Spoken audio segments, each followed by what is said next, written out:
Hello, I'm Tom Jensen, the founder of Entrepreneur Futures, a 20-year-old national nonprofit whose mission is to empower the next generation of great innovators with education, training, and mentoring. Since our founding, we've mentored over 1,000 startups.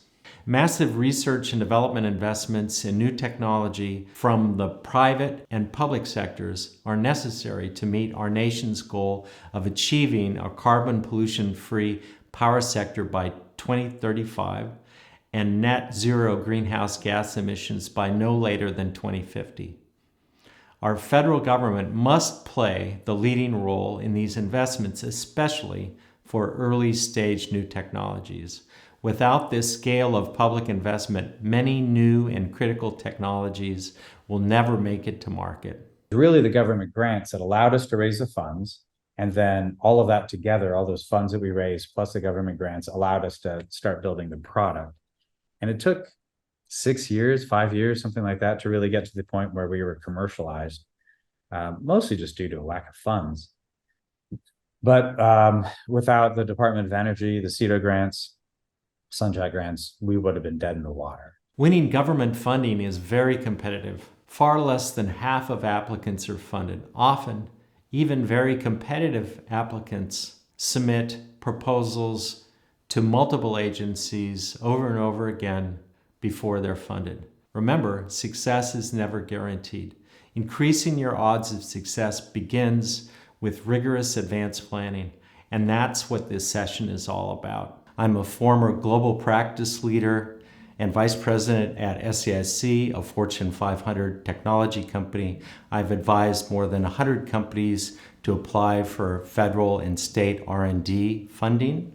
In this session, I will give a primer on U.S. Department of Energy technical volume writing for R&D grant applications. Topics that I will cover include properly introducing your company, carefully choosing the topic from the funding opportunity you will address in your project, clearly stating the problem that you propose to solve, explaining how your concept or technology will advance the state of the art, stating why you need DOE funding, that's very important, tying together your goals, objectives, tasks, milestones, and outcomes, discussing risks and how you will mitigate them, and finally, showcasing your team and project management capabilities. My goals for this session are to help you feel more comfortable with the R&D grant application process and give you a framework and important tips to help you win grants. I will use an example of a winning application to cover the topics in this session. This example is for a company that makes solar coating equipment. In 2019, when they submitted this application, they had 2 employees, the 2 co-founders. I was one of their mentors. I should give the caveat that if you write an application like this, there is no guarantee that it will be funded. And if you do something completely different, it still very well may be funded. So just take this as one data point to consider with other examples and knowledge you have. Nothing more, nothing less. In the background section for your application, you would need to tell the reviewers a little bit about your company and your team. It's critical to introduce the people that you want to lead the project. Of course, just as with the startup, the team is paramount because the reviewers need to feel that the team has the appropriate background and be confident in the team. This background section should summarize your company's history, including the form of business you've chosen, for example, an LLC or a C corporation. Also cover what your basic business model is. In other words, how you plan to make money, who your customers are or who your customers will be. And then I would also hit on any history about what the company has accomplished to date in terms of market traction. This could include financing, previous grants, and important relationships with industry players, universities, and others. If your company is at a very early stage, you should mention anything else that can help reinforce your credibility and traction, such as graduating from accelerators, the schools you went to, and winning technology and business plan competitions. Typically, this is the first section of your technical volume. The next one starts to get into what we normally think of as the technical details of the proposal. I recommend keeping this section short and quantitative. In particular, it should hit the high points of what your company is offering to the DOE and the market, emphasizing improvements you plan to the existing technology in the market and critical success factors in achieving that goal. Nothing is more of a turnoff as a reviewer in reading one of these when you from the very beginning, you understand this person doesn't know what the present state of the art is. They don't understand what the real problems are. I don't care what their solution is. They don't understand the problem. The typical audience for this section will be both DOE staff and subject matter experts among the reviewers, some of whom may be DOE staff, but may include outside reviewers who the DOE taps to perform reviews. So, in this example, the proposal was about energy loss due to soiling, and there needs to be some quantification of what the opportunity is. In this case, how much solar energy output is lost to soiling, and ideally to translate that into an economic benefit as well. You want to touch on where and why this is a good market opening and opportunity. A tip is to make a small overview figure and include it on the first page of the technical narrative so that a reviewer can graphically see what you're proposing. In looking at this figure, the reviewer can see that half of the image is dirty and that this project is something about cleaning and involves UV light breaking down the dirt. And on the right side is what the team thinks they can achieve relative to the state of the art. So the idea is to present a figure or image that helps a reviewer understand the project pretty quickly after she begins her review. Other things that you need to include in this section is you need to make a strong case to the DOE or the funder that your proposal requires funding from the office you're applying to. That is to say, for example, that the project is not suitable for venture capital funding at this stage, and you should state the reason why. A reason may be that there is still too much technical risk at this stage in product development, even though there may be a very large market. And perhaps explain why you aren't able to be successful in getting a joint development agreement with a customer or a bigger industry player. The point is, you want to make it very clear to the DOE reviewers that the agency funds are needed to solve a very important problem that has a sizable market opportunity. Now, for the project description, your target audience is the subject matter expert among the reviewers, whereas all the reviewers should have been able to understand the first couple of pages. You need to describe what's innovative, novel, and relevant to the topic you are applying for. You want to clearly address what the project is going to achieve. These outcomes are usually broken up into 2 or 3 groups that correspond with your budget periods, 12 or 18 months. So in this section, you'll want to summarize the milestones and outcomes your company expects to achieve in the first budget period and then in each of the remaining budget periods. And then what you expect to accomplish by the end of the project, really tying that together. Explain what differentiates your technology or concept from what's out there already. This is really an opportunity for you to tell your story and describe your motivations and aspirations, including information about what you've done in the past and your previous successes. I highly encourage you to use figures and data to form the backbone of this section and then wrap the text around it. Remember that research shows that something like 70% of communication is visual. When you write this or any other section, try to put yourself in the shoes of a reviewer. Let's say the DOE assigned you 10 proposals to review, and you're reviewing them all the night before. You get to number 9, and it's a wall of 15 pages of pure text. You are not a happy camper, regardless of how wonderful the prose is. So please try to make the document easy to review and score. Include figures and graphics to make the document very readable. Avoid long paragraphs. Use headers and italicized and bolded text. For the project description, you can see in this example that the applicant has done a very good job writing about things the company has already achieved in the past, all of which must be relevant to what they're proposing to do in this new project and topic. This is just good storytelling that will help reviewers understand and remember your proposal better. What the applicant proposes makes sense because it builds upon what the company has previously achieved. You will want to talk not only about the technical features of the project, but also about any cost projections that you may have. Remember, the DOE's goal is to deploy as much clean energy technology as cheaply as possible and as fast as possible across the United States. Your proposal needs to speak to the goal of whatever agency and office you're applying to. Recognize that each agency is different. So you'll never be successful by flipping a grant from one agency to another because they're looking for very different things. In the feasibility section, you can address this information in several different ways. This applicant's approach, which I think is very smart and effective, is to try to anticipate what the reviewers might find as holes or shortcomings in their proposal, and then to state those explicitly. Then try to refute each and describe how the company would mitigate them as appropriate.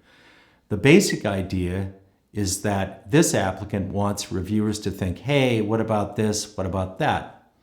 The goal is for the reviewers to realize that your team has thought through these issues, such as technical risks, and has a plan to address these concerns. That will help reviewers gain more confidence in your team. This is an example of a technical risk, coding outdoor performance. The applicant states that soiling is complex. They explain that soiling rates and the effectiveness of anti-soiling equipment depend on several factors. The applicant, however, makes the point that the coatings that they will develop in the project are expected to be highly effective in this situation. But they also go on to mention and address other limitations. Also, this applicant has discussed several market risks and how they plan to address them. In this example, they note that the technology must exceed current power levels in the market. Otherwise, module manufacturers will not be interested. The applicant explained why their project will make this possible. Also, they note that they will use a key piece of equipment, a simulator, to accelerate learning cycles. So this is what I would suggest for the feasibility section. Again, you can tackle this differently, but the point I want to make is I suggest you describe why you think your approach is going to work, but acknowledge risks and how you would overcome them. The work plan section is not a lot of fun to write or read in the sense that it's the nitty-gritty of what the project plan is. Let me review the key things about work plans, and then I'll provide some observations and tips. First, I like to make a Gantt chart to summarize the work plan because it helps me think through the steps to achieve the project goals and outcomes. I like to define where I want to be at the end of the project and then think backwards through all the tasks and milestones that need to happen over time to achieve each goal and outcome. I recommend that you create this Gantt chart before you write your statement of project objectives or SOPO. Following that Gantt chart, I suggest you write your narrative description for each task and milestone. This is typical of a standard work breakdown structure or WBS for any project. The DOE wants each milestone you establish to satisfy the SMART framework. SMART stands for specific, measurable, achievable, relevant, and time-bound. The idea behind SMART is that your company and the DOE have milestones that are clear and relevant to your goals and can be easily measured to determine if they have been achieved. You should explain how the sequence and timing of the milestones make sense and fit in your story. So again, this is kind of a boring section. It's just a bunch of milestones. Even the explanation is not thrilling to read. But this section is super important. This is the meat of the proposal. A strong set of milestones will give the reviewers confidence that your team knows how to plan and execute a project. DOE's minimum requirement for milestones is that each project must have at least one milestone per quarter for the duration of the project, with at least one SMART technical milestone per year. You should also provide how the milestone will be verified, such as testing. The milestone summary should be consistent with your SOPO. The SOPO should contain a more detailed description of the work breakdown structure and tasks. Keep in mind that the DOE and your company will have to make project go, no-go decisions at the end of each budget period based on how well your team is meeting its project goals and objectives. This decision would take place before the DOE exercises your next budget period and gives you more money. You want to tie your accomplishments in each of the budget periods to what will be accomplished by the end of the project. This is a critical part of your story. By the way, the milestones in your proposal do not determine your final work plan. If your proposal is selected for a board negotiation, you will rehash the plan with DOE before you get a contract you can sign. The work plan, or some form of it, however, will be part of your contract. So putting the time in to write a solid one now is a good investment. In the project management section, you should present the overall approach to an organization for managing the work and the roles of each project team member. You want to describe how you plan to communicate, both using communication systems and regular calls and meetings. You should note any critical handoffs or interdependencies among project team members. For example, how your company will exchange data with subrecipients or testing partners. You could reference the Gantt chart in this explanation. You want to touch on the technical and management aspects of the management plan, including systems and practices such as financial and project management practices. If your team has relevant project management experience, you should note this. You should describe your approach to project risk management, including a plan for securing a qualified workforce and mitigating risks to project performance. You can use an example from your feasibility section. If applicable, write about your approach to quality assurance and quality control. In the market transformation plan, try to describe the customer pain points you will address or expect to address and relate this to your target market. Give the reviewers a sense for what you feel is your sustainable competitive advantage and how you will compete. You want to describe your ideas for and access to distribution channels, write about perceived or real barriers to accessing these channels and how you plan to overcome them. For example, if your target market is utility buyers, how your team's prior work with utilities may help you do this. The team section needs to cover who you are and what resources you have to bring. You will want to cover who the people are and why they are the right team, have the right expertise and capabilities and experience to lead and execute the project. Note any past grants, commercial success, etc. Also in this section, you want to describe the facilities and equipment and why those resources will support the project. This may include hardware, software, and other resources to enable you to complete your project plan, such as using shared user facilities at a local university. You want to also describe how the team will work together, including your company and subrecipients. noting any history working together. I know that was a lot to take in. Thanks for hanging in there with me. Let me review the key things I'd like you to remember from this session. First, introduce your organization and traction. It's critical to talk up your team and highlight your organization's past successes as early as possible in the proposal. Clearly state what problem you propose to solve and how it aligns with the topic you are applying for. Hit on why it is important that this problem be solved and cite any customer research to support that. State why you need the DOE funding. You want to talk about what the project will achieve, specific outcomes such as reducing a levelized cost by a certain percentage. Anticipate and refute all major technical and market risks to show reviewers that you've really thought through the project. Write for your reviewers. Make the proposal easy to read and remember. Finally, make sure you carefully plan your application writing schedule, starting early and leaving ample time for internal reviews. My hope is that this session has helped demystify the application process for you by giving you a solid framework, insightful tips, and examples. Wherever you are in your journey as an innovator, researcher, or entrepreneur, the goal of EFN and our partners is to help give you the support you need to succeed.